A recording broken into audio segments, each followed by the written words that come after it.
ಪೆಹಲ್ಗಾಮ್ನಲ್ಲಿ ನಡೆದಿರ್ತಕ್ಕಂಥ ದುರ್ಘಟನೆ ಪ್ರತಿಯೊಬ್ಬ ಭಾರತೀಯನೂ ಕೂಡ ಇವತ್ತು ಆಕ್ರೋಶ ಭರಿತನಾಗಿದ್ದಾನೆ.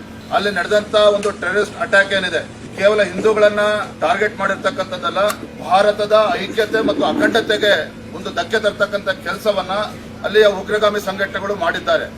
ಹಾಗಾಗಿ ಘಟನೆಯನ್ನ ನರೇಂದ್ರ ಮೋದಿಜಿ ನೇತೃತ್ವದ ಕೇಂದ್ರ ಸರ್ಕಾರ ಬಹಳ ಗಂಭೀರವಾಗಿ ತೆಗೆದುಕೊಂಡಿದೆ.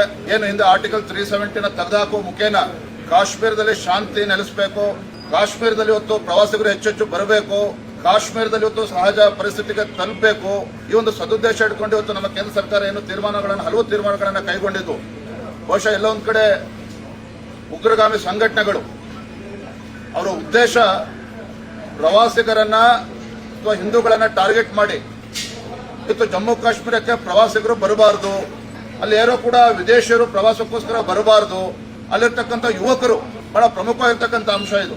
ಜಮ್ಮು ಕಾಶ್ಮೀರದಲ್ಲಿರ್ತಕ್ಕಂಥ ಯುವಕರು ಇವತ್ತು ಪ್ರವಾಸಿಗರು ಹೆಚ್ಚಾದಾಗ ಅವರಿಗೆ ಉದ್ಯೋಗ ಸಿಗ್ತಾ ಇತ್ತು, ಅಲ್ಲಿ ಅವ್ರಿಗೆ ಉದ್ಯೋಗನೂ ಸಿಗಬಾರದು, ಅಲ್ಲಿರ್ತಕ್ಕಂಥ ಯುವಕರು ಬೀದಿಗೆ ಬರಬೇಕು, ಅವರುಗಳನ್ನ ಎಕ್ಸ್ಪ್ಲಾಯ್ಟ್ ಮಾಡಿ ಅವರನ್ನು ಕೂಡ ಇವತ್ತು ಟೆರರಿಸಂಗೆ ಬಳಸ್ಕೋಬೇಕು. ಇವೆಲ್ಲವೂ ದುರುದ್ದೇಶ ಇದರಿಂದ ಅಡಗಿದೆ ಅನ್ನೋದು ಇವತ್ತು ಸಾಕಷ್ಟು ಚರ್ಚೆ ಆಗ್ತಾ ಇದೆ. ನಾನು ಈ ಸಂದರ್ಭದಲ್ಲಿ ವಿರೋಧ ಪಕ್ಷಗಳು ಇವತ್ತು ಮುಖ್ಯಮಂತ್ರಿಗಳು ಸಿದ್ದರಾಮಯ್ಯನವರ ಹೇಳಿಕೆ ಆದಿಯಾಗಿ ನಾನು ಗಮನಿಸ್ತಾ ಇದ್ದೆ. ಸಿದ್ದರಾಮಯ್ಯನವರು ಇರ್ಬೋದು, ಪ್ರಿಯಾಂಕಾ ಖರ್ಗೆ ಇರ್ಬೋದು, ಒಂದು ಜವಾಬ್ದಾರಿ ಸ್ಥಾನದಲ್ಲಿದ್ದವರು ಜವಾಬ್ದಾರಿಯುತವಾಗಿ ಮಾತನಾಡಬೇಕಾಗ್ತದೆ. ನಾನು ರಾಜ್ಯದ ಮುಖ್ಯಮಂತ್ರಿ ಕೇಳೋದಕ್ಕೆ ಇಚ್ಛಪಡ್ತೇನೆ. ಇವತ್ತು ಕೇಂದ್ರದ ಇಂಟೆಲಿಜೆನ್ಸ್ ವೈಫಲ್ಯಗಳ ಬಗ್ಗೆ ಮಾತನಾಡ್ತಾ ಇದ್ದಾರೆ. ಮಾನ್ಯ ಸಿದ್ದರಾಮಯ್ಯನವರೇ, ಸೋನಿಯಾ ಗಾಂಧಿಗೆ, ರಾಹುಲ್ ಗಾಂಧಿಗೆ ಪ್ರಶ್ನೆಯನ್ನ ಮಾಡಿ ತಾವು ಸ್ವಾತಂತ್ರ್ಯ ಬಂದು 60 ವರ್ಷಗಳ ಕಾಲ ದೇಶವನ್ನು ಆಡಳಿತ ನಡೆಸಿರ್ತಕ್ಕಂಥವ್ರು ಕಾಂಗ್ರೆಸ್ನವರು, ಯಾಕೆ ಇವತ್ತು ಟೆರರಿಸಂ ಅನ್ನ ಕಿತ್ತಾಕ್ತಕ್ಕಂಥ ಕೆಲಸ ಕಾಂಗ್ರೆಸ್ ಪಕ್ಷದಿಂದ ಮಾಡೋದಕ್ಕೆ ಸಾಧ್ಯ ಆಗಲಿಲ್ಲ? ಇದ್ರ ಬಗ್ಗೆ ಚರ್ಚೆ ಮಾಡೋದನ್ನು ಬಿಟ್ಬಿಟ್ಟು ಇಂಥ ಸಂದಿಗ್ಧ ಪರಿಸ್ಥಿತಿಯಲ್ಲಿ ಪ್ರತಿಯೊಬ್ಬ ಭಾರತೀಯರು ಕೂಡ ಇವತ್ತು ಒಟ್ಟಾಗಿ ಒಂದಾಗಿ ನಿಲ್ಲಬೇಕಾಗಿದೆ. ಈ ಜಗತ್ತಿಗೊಂದು ಸ್ಪಷ್ಟ ಸಂದೇಶವನ್ನ ನಾವು ನೀಡಬೇಕಾಗಿದೆ. ಇವತ್ತು ಟೆರರಿಸಂ ಅಂತಕ್ಕಂಥದ್ದು ಕೇವಲ ಭಾರತಕ್ಕೆ ಸೀಮಿತ ಆಗಿಲ್ಲ, ಇದು ಜಾಗತಿಕ ಸಮಸ್ಯೆ ಇದು.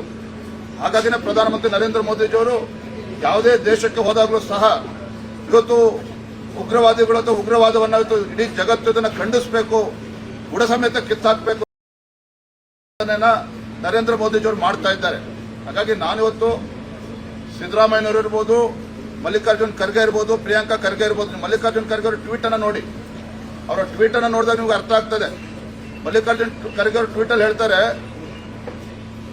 Terrorist have attack Indian tourist ಅಂತ ಹೇಳ್ತಾರೆ. ಪಾಪ ಮಲ್ಲಿಕಾರ್ಜುನ್ ಖರ್ಗೆ ಅವ್ರಿಗೆ ಹಿಂದೂಗಳು ಅಂತ ಅನ್ನಿಸ್ಲೇ ಇಲ್ಲ. ಅವ್ರಿಗೆ ಉಗ್ರಗಾಮಿಗಳು ಅಲ್ಲಿ ಪ್ರತಿಯೊಬ್ಬರನ್ನು ಕೂಡ ಶೂಟ್ ಮಾಡಬೇಕಾದ್ರೆ ಅವ್ನು ಹಿಂದೂನೋ ಅವ್ನು ಮುಸಲ್ಮಾನ ಅಂತೇಳಿ ಪತ್ತೆ ಹಚ್ಚಿ ಶೂಟ್ ಮಾಡಿದ್ದಾರೆ, ಗುಂಡಿಕ್ಕಿ ಕೊಂದಿದ್ದಾರೆ. ಆದ್ರೆ ಪಾಪ ಮಲ್ಲಿಕಾರ್ಜುನ್ ಖರ್ಗೆ ಅವರಿಗೆ ಕೇವಲ ಇಂಡಿಯನ್ ಟೂರಿಸ್ಟ್ ಅಷ್ಟೇ ಕಾಣ್ತಾ ಇದ್ದಾರೆ.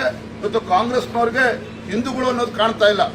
ಇದು ದೇಶದ ದುರ್ದೈವ. ಇದು ಇವಾಗಲಾದ್ರೂ ಕೂಡ ಎಚ್ಚೆತ್ತುಕೊಂಡು ಇವತ್ತು ಭಾರತ ಇವತ್ತು ಇಡೀ ಜಗತ್ತಿಗೆ ಒಂದು ಸ್ಪಷ್ಟ ಸಂದೇಶನ ಕೊಡಬೇಕಾಗಿದೆ.